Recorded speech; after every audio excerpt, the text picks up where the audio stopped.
these parenting books or hello everybody. So good afternoon and welcome to this interesting session today. So we have Shruthi with us. She's been unschooling she has a 17-year-old daughter, so she's been unschooling for a very long time.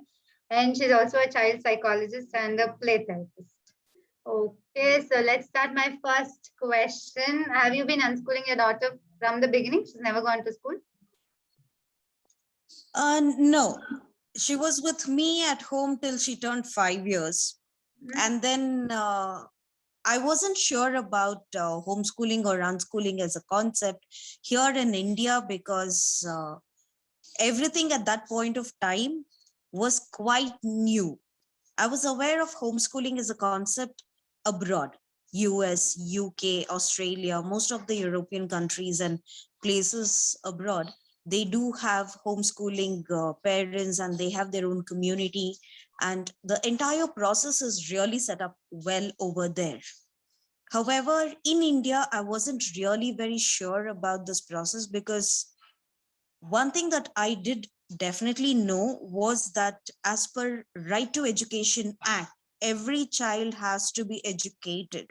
But it's a very vague and a hazy picture when someone talks about unschooling or homeschooling in terms of Right to Education Act.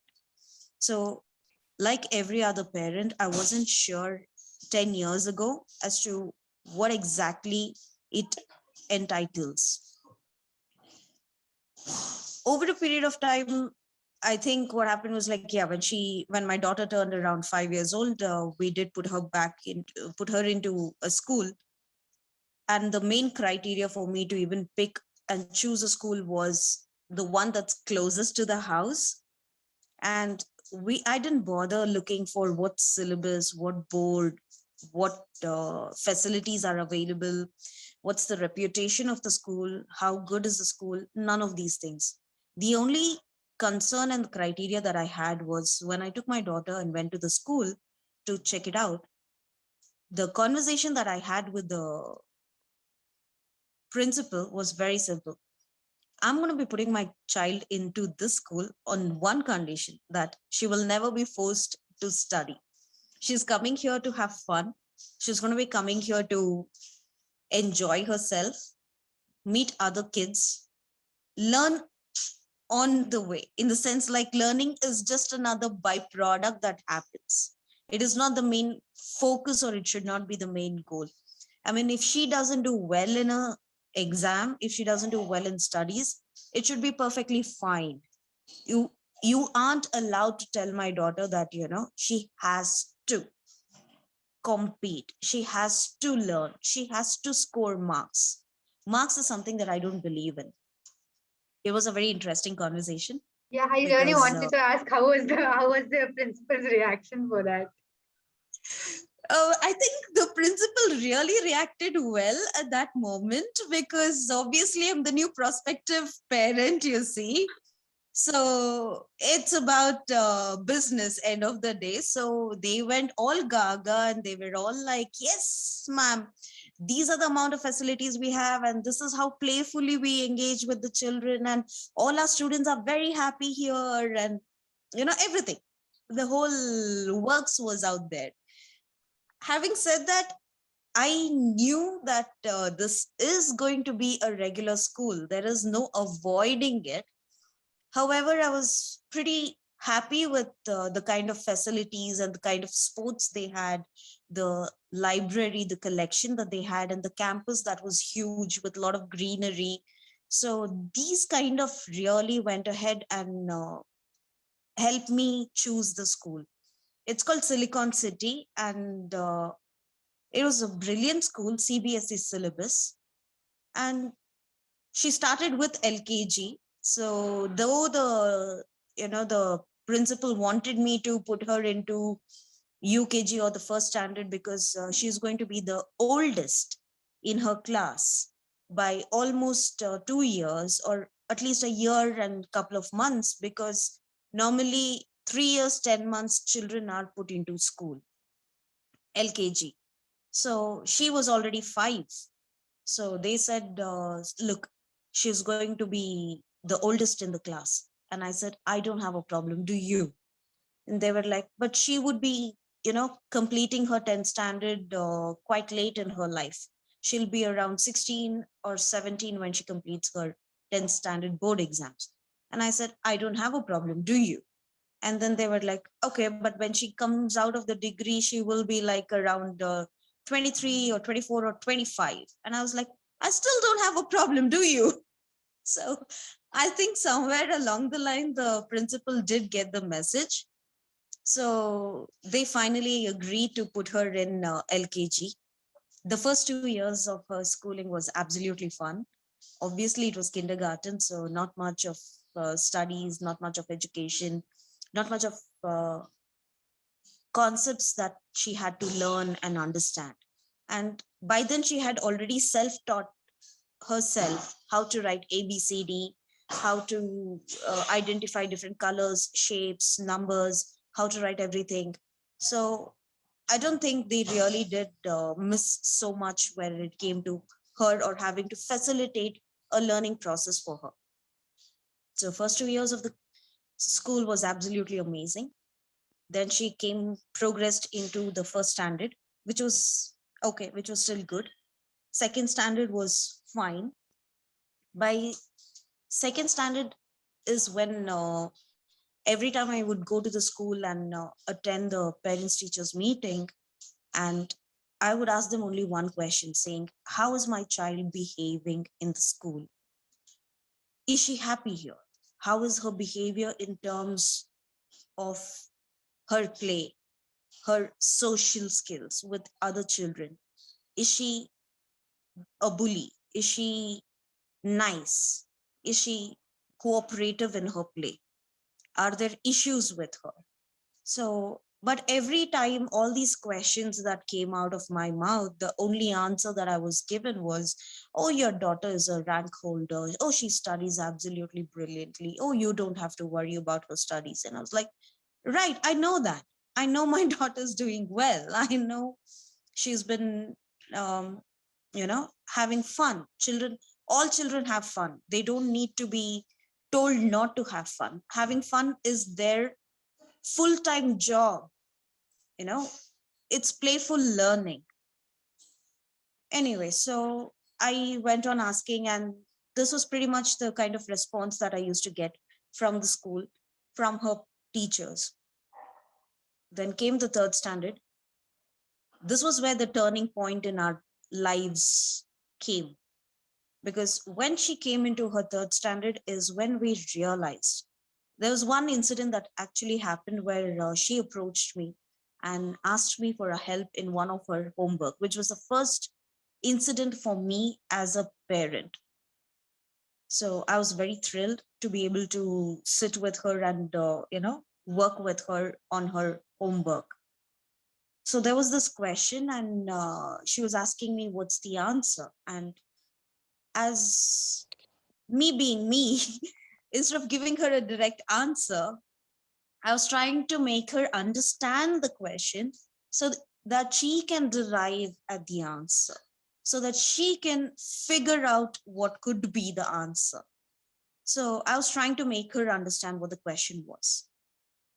2 minutes, I'm trying to explain the concept to her. I'm trying to explain the question to her. And for the first time in my entire um, from the time she's been born till that moment, she was one of those children who never cried, not even when she got her jab for vaccination, or not even when she was suffering from anything. She would state that she was uncomfortable or whatever, but she would never cry. She was a very happy child as a personality, as a child itself. She was very happy, very playful, and she was amazing. And that day she cried.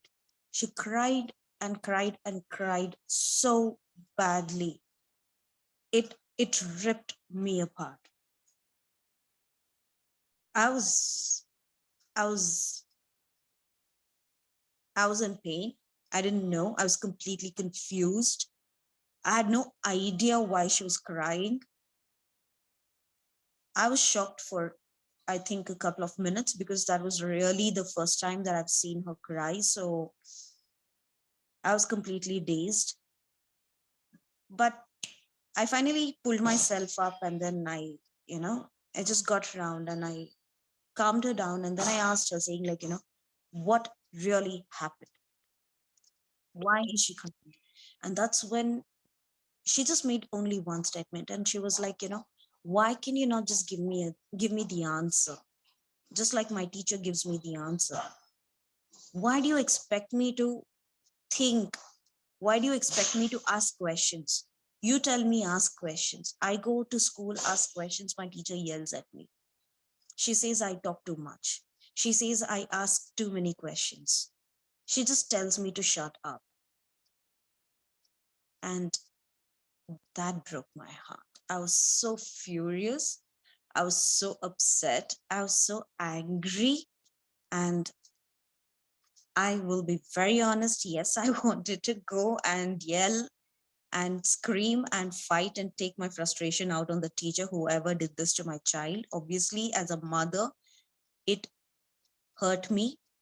But somewhere along the line, I do understand that, they do have a quite huge number of children that they have to cater to, they have to talk to, they have to spend time with, they have to make every child learn, understand, and come to a certain level or whatever it is.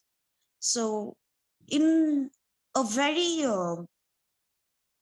twisted way, yes, as a human being, I do understand that their job as well is very difficult.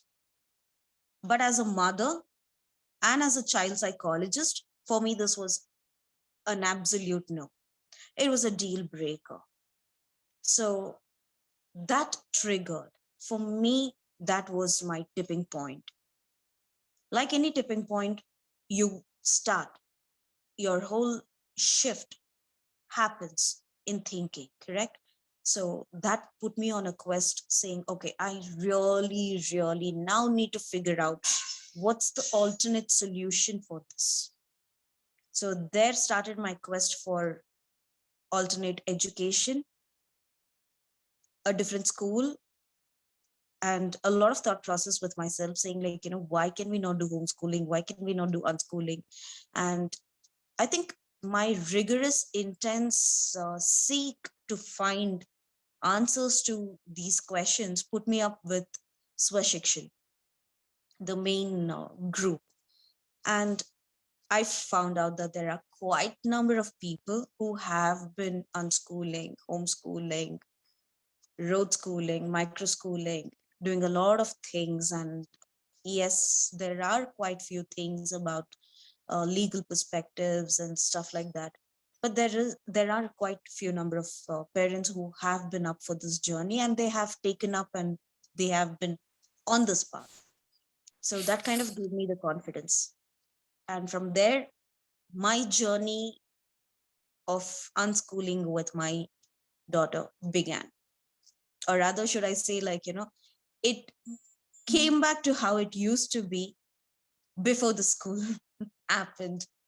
The first 5 years she spent with me, how we were together, how we bonded as a family, how we were doing things together as a family, that became the quest. I was like, pulled her out of the school, and there started the journey. The whole process of deschooling, getting her out of that mindset, and then finally getting into a rhythm, going back to our roots, going back to how we feel connected with each other, how we would love to learn things and do things. And there it started. Okay, so I have two questions here. So I want to explore a little bit of your life, the first 5 years when she didn't go to school. And then after she left the school, how was her mindset that, she didn't have anything to go, anyone to answer, no friends. So these two things. So let's go back. Like, how was your life for the first 5 years? Like, what were you doing? Was this conscious? Like, did you know about like unschooling then, or you just wanted to late school her, or how did that work the first 5 years? Um, About the concept of unschooling and homeschooling, yes, I was aware of it before, because as a child psychologist and I did my specialization of play therapy with the American Association for Play Therapy. So, and that was done with one of my mentors over there, who was my supervisor, my guide for the play therapy dissertation that we had to finally do, the case study. Her child was into homeschooling. So that's how I got to know about this concept of homeschooling, unschooling, and all of these things. Having said that, the first 5 years of my life with my daughter, okay, that's that's going to be I don't know how to I mean, it was amazing, I guess, like every one of us, each one of us who are parents over here, I'm sure you'll all resonate with the fact that the first time you hold your baby in your arms is the most magical moment, and also the most gut wrenching uh, moment as well, and a very scary moment as well, because it's a tiny little thing. They are so fragile. It's You are scared as well to hold the baby in your arms. You don't want to squish them. You don't know what's the right way of doing things. We may have read a lot of books, we may have read learned a lot theoretically. A lot of parents may have already shared their pearls of wisdom with us as well. We may think we are ready, but thinking, knowing, and actually experiencing it are quite different. So, like each and every one of you, I'm sure I also went through the same moments of uh, wonder and worry, both put together. It gave me a whole new meaning of duality in life, how everything just connects, falls into place, and everything. For somebody who thought, who understood human brain or psychology so much, and who was pretty confident that they can handle children like this, it was even more beautiful to see how, when it came to my own child, me also ending up making quite a few mistakes along the way, and going back and kicking myself and saying, Shrew, you should know better than this. And learning, talking, understanding, rectifying. It was a beautiful journey. The whole first 5 years, I never did anything with my daughter exclusively, in the sense, I don't remember teaching her how to eat on her own.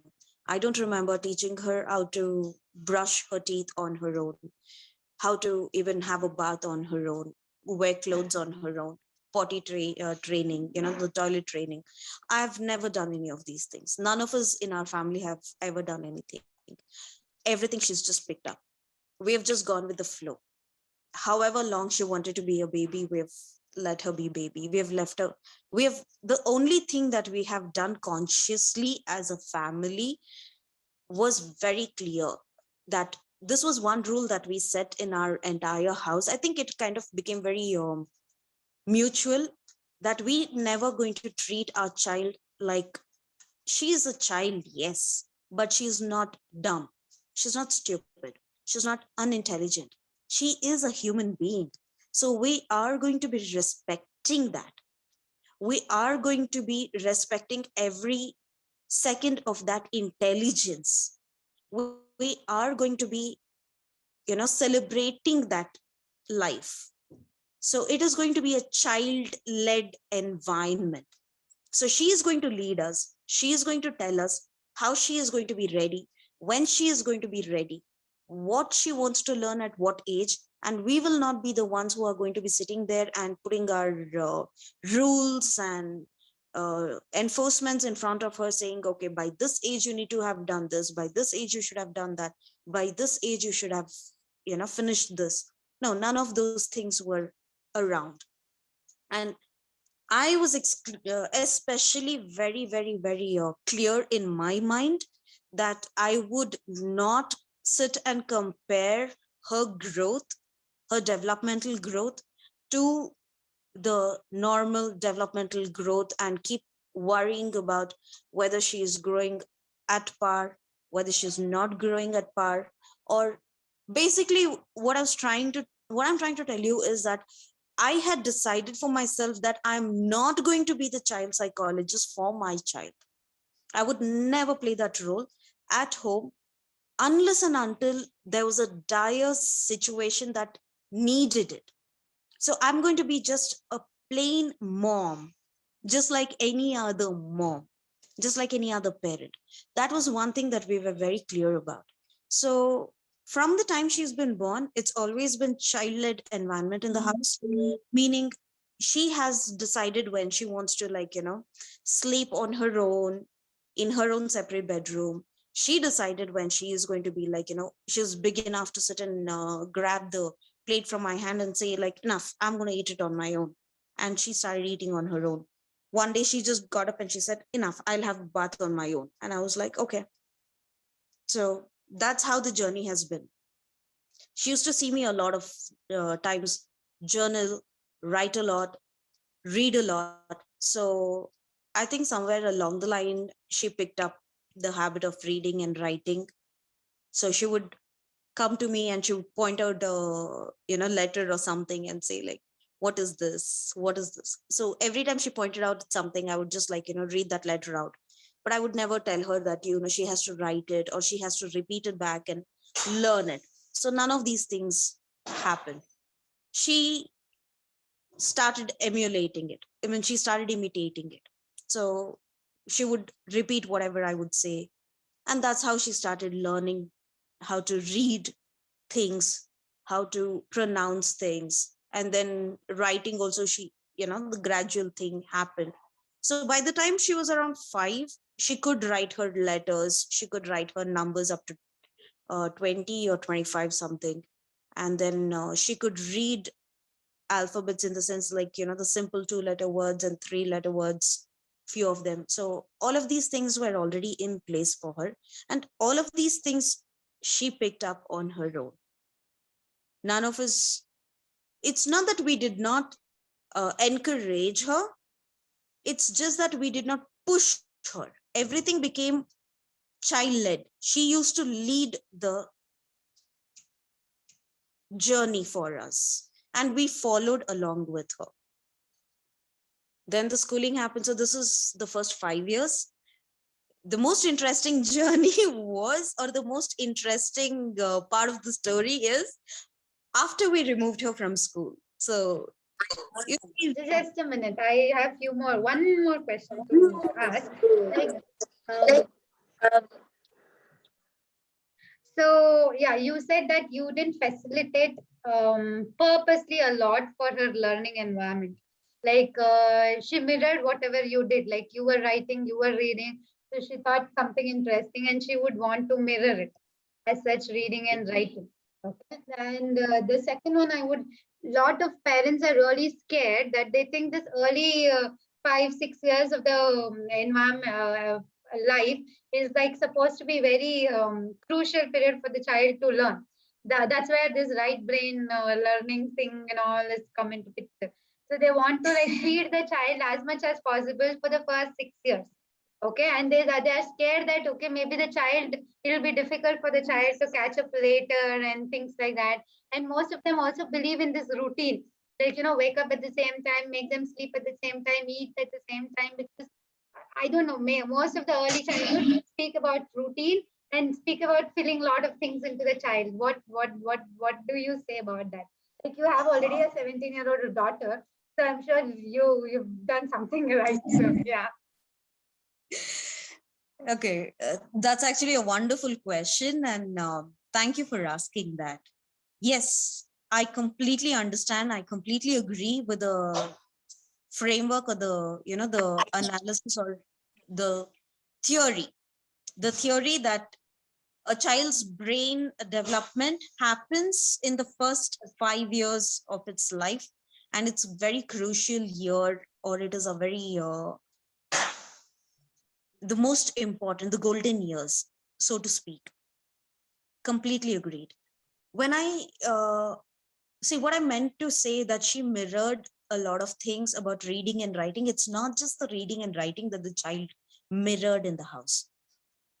So she spent every moment of the child being born, the first couple of years, it's just spending the maximum amount of time only with the parents. So the first year, obviously, automatically, it is just everything to do with the parents, correct? And then slowly, after 1 year, the child starts playing on its own, but the child is still playing around the parental environment. And then after the child turns around 2+ is when the child starts playing parallel play, meaning the child doesn't mind you playing with the child, but not with the child's toys or with the child's play. It's like you can sit next to the child and you can play on your own, and your child will play on its own. That's the development that happens from the play perspective as well. And 3 to 4 or 5 years is where the child is doing a lot of these solitary play, where it is getting into imaginative play, it's getting into role plays, and a lot of these things are happening, but it's still a lot more solitary. This is where a lot of learning is happening. And what parents fail to see and understand here is that, play is a serious business for this child. I mean, the child is seriously learning a lot of these concepts that you're trying to get your child to learn within the first 5 years, naturally with the play, very naturally. Let me give you an example. This will probably make a lot of sense for every one of us. So let's just take stacking cups. That's my favorite go-to example. That's my favorite go-to game as well with children. And if you see, most of the kids from the age of 1 to 2, or anywhere from 6 months onwards, they start the sensory play. They start taking the stacking cups and they start playing a lot with that. So now these what happens when in that play? Let's analyze that play for a moment here. Okay, you have this child and this stack of cups over there with different dimensions. Each cup can go into it, and when you put it in a descending order, they from small to big, they just can you can stack them up from big to small, or you can put all of them together from small to big. So anyway, this game, normally if you observe a child, when you look at this stacking cups or whatever, you will not see two children playing the same way with the stacking cups, but you will see a very similar play happening with all children at a certain age with the stacking cup. Meaning, a child will take a cup, and let's say there's this big cup and there's another bigger cup like this. Now the small cup that the child takes, it will try to put the big cup inside the small cup. Or you might find your child taking a cup and start banging on the floor. Or you might see the child taking up a cup and throwing it across the floor. Now, if you look at each action, right, what exactly is happening here? When the child is taking a cup and banging, there's a lot of sensory input that the child is learning. One, the impact that it makes, the cup on the floor, on different surfaces. If the child is taking the cup and hitting it on a metal surface, the sound that it comes. When it hits on the floor, which is made of, let's say, tiles, then the sound that it makes. So this kind of sound, or the auditory input that happens, the brain is trying to process and develop. Now, how is the brain developing with this auditory input? The brain is now trying to understand that when this cup being hit on this floor produces a different sound, whereas when this cup hit on a different floor or a surface produces a very different sound.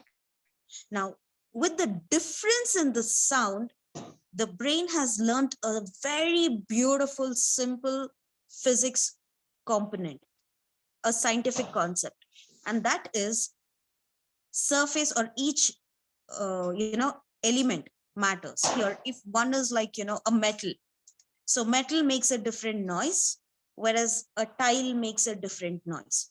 So the differentiation between different objects, different structures, different textures, all of this thing is being learned. And another thing that the child learns, when the child throws the cup, it is not just the child is randomly meaninglessly throwing the cup onto the surface. The very action that the child does this, it realizes two things. One, what was in the hand, the object, the cup, actually flew across to whatever place, whereas the hand is still connected. So the child is learning bodily awareness, meaning the child knows my hand is connected to me. This is my environment, my internal environment. This is me. Whereas the cup is my outside environment. It's outside of me. If I choose to, my hand can come back to me. It can go up, it can go down, it can go sideways, it can go anywhere. Meaning what? That I have control over my body. That means I can control what I want, what I choose to do with my body. Whereas cup, it's an external factor. It is outside of my body. I have no control over that. If I choose to, my hand comes back. But if I look at the cup and say, come, it won't come. So in that sense, the child has learned so many concepts in that just simple play of the child having thrown the cup across. I mean, it gets deeper. I can even go way deeper into this concept and try to tell you that when the child is holding, the child is also learning about the weight of the cup and the texture of the cup and the size of the cup, the matter, the solidity of it. All of these come into play. So your child is actually learning all of these concepts without us even being aware of it. It's just that when the child comes to that, let's say 4th standard, 5th standard or 6th standard syllabus, and then studies about the 3 states of matter, solid, liquid and gas, it will then connect. The brain will then connect and say, okay, so these are solids. So these are liquids. So this is how solid behaves. But if you see, the beauty of learning is the 3 states of matter have started as a learning concept for the child from the time it's been born, not at the age of 4 or not at the age of 10 or not at the age of 12 or whenever it is that we are studying it from the bookish concept. So in that sense, yes, the child's brain is constantly developing. But do we as parents have to do any more for the child's brain to develop? It's amazing if you can sit and play with your child, because nothing like playing with a child helps you develop your child's brain. If you ask me about all these DMT concept and this and that and everything,